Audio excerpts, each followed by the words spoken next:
Well, Jenna Ellis is a constitutional law attorney and senior legal advisor to Team Trump, hopefully for 4 more years to come. She joins us now from Washington, D.C. Jenna, it's great to see you again and welcome back to Outsiders. How are you? Great to see you too, and thanks so much for having me, especially on this major news week on so many different fronts. Well, tell us about it. Tell us through what's happening, particularly with Trump and with the election, and are you going to win, more importantly? Yes, absolutely, we're going to win. And I think that it's really important that the American people have seen President Trump back out on the campaign trail. He is talking so much about everything that he has accomplished over the last 4 years for the American people, and then also his plan moving forward. And listen, this story with Hunter Biden is such a huge revelation, and not just because it's Hunter Biden, but because it's Joe Biden. And so for all of the American people who want legitimacy and respect back for our investigative branches, our law enforcement, remember, this would never have come to light if it weren't for President Trump. And what we've seen over the last week with the Coney Barrett hearings is that Democrats don't want to be held accountable. They want judges on the judicial bench who are going to just pass through their policy and not actually faithfully apply the U.S. Constitution. And so I think that the American people are sick of this. They see through all of this. They see through the Harris-Biden administration scam. They see through the Democrats who are posturing and trying to campaign instead of actually confirm a justice. And so they're going to turn out and they're going to vote for President Trump. We need 4 more years to make sure that we preserve and protect our system of a constitutional republic whose mandate is to protect and preserve liberty and justice for all of the American people. Rita. You mentioned Coney Barrett, and she's just done a sterling job answering all the questions thrown at her. But I want to ask you about some of the really low tactics of the Democrats. They asked Coney Barrett whether she's a white supremacist in front of her 2 black children who are sitting there behind her. And they also asked whether she's ever sexually assaulted anybody. Can you explain to us what they're trying to achieve and what it's going to mean for the Supreme Court to have a woman of her calibre hopefully confirmed?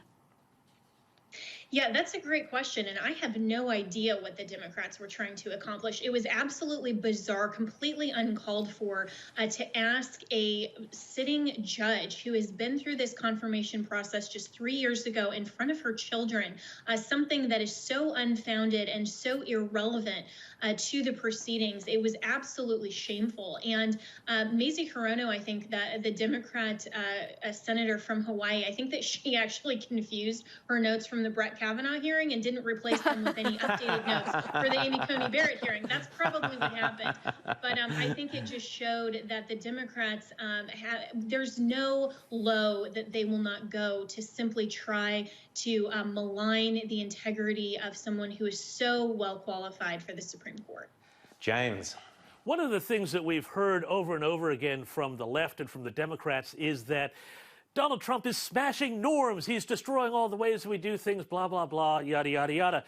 One of the things, though, now Joe Biden is refusing to do is answer the question about whether he will increase the number of seats on the Supreme Court if Coney Barrett gets onto the court, which it looks increasingly like she will. Can you walk us through what this would mean to American democracy if the court became a super legislature with the Democrats basically appointing as many justices as they wanted to it? Yeah, and that's a great question. And there is a difference between court packing versus filling a vacancy. Filling a vacancy on the federal bench, particularly the Supreme Court, means there's 9 justices minus 1. Now you add 1 and you still get to 9. Court packing is the idea that you expand the number of justices on the bench to greater than 9 simply because you want your partisan, political, activist policy to go through unchecked by the judicial branch. I wrote a great piece in Newsweek. I'd encourage all of your viewers to go look at it. It's called Save Our American System. I wrote it for our Constitution Day, which we celebrate every September 17th, which is the adoption of our U.S. Constitution that has a separation of powers. We have 2 political branches. We have the legislative who writes the law, the executive that enforces it, and then the judicial branch that is supposed to check those powers and tell the legislative and the executive that they cannot go against their powers that are specifically limited in the Constitution. If we have a judicial branch that will not check the two political branches, then our system will not function appropriately. That's what the Democrats want. They don't want to be held accountable. They want their partisan policy to go through even when it is unconstitutional. Our founders designed the Constitution to have limited powers to government so that it's not for themselves. Power in government doesn't exist to serve themselves.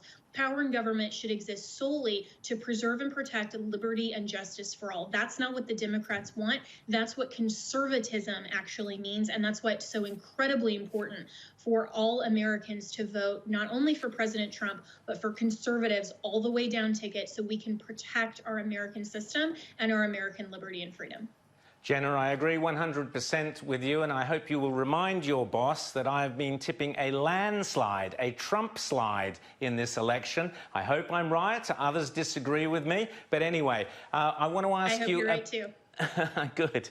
I want to ask you about the kind of enthusiasm, the feeling on the ground, because that's what we don't get from the news reports.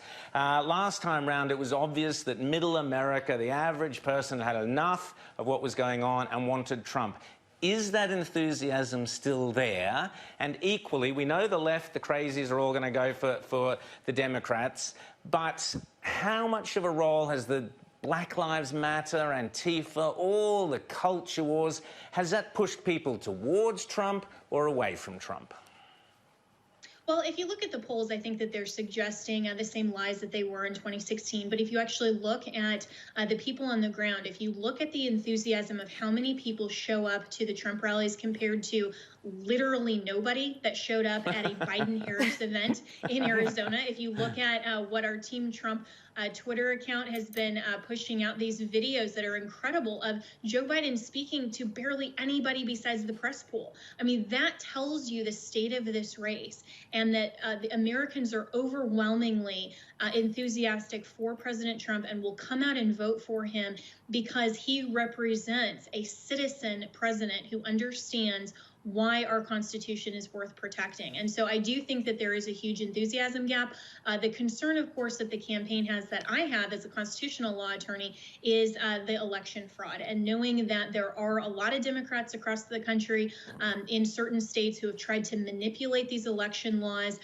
We've seen some great results, just like in Michigan. Just yesterday, there was a great opinion that was handed down from a judge there that said, sorry, Gretchen Whitmer, you can't muddy with these with the election deadline. There is a deadline in place for a reason.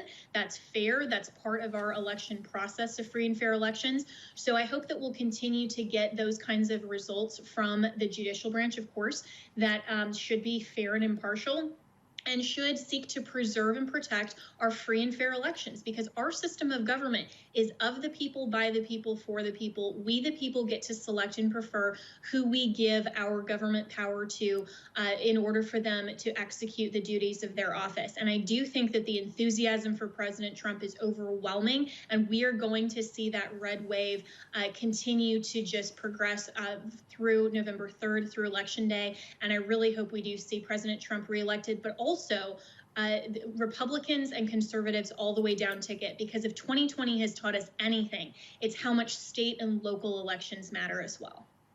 Jenna Ellis, always so great to have you on Outsiders. I hope we'll have you back in a month or so, back in the role, back in the White House, back with Team Trump. Thanks so much for coming on Outsiders, and keep up the great fight. Thanks so much. Thanks for having me.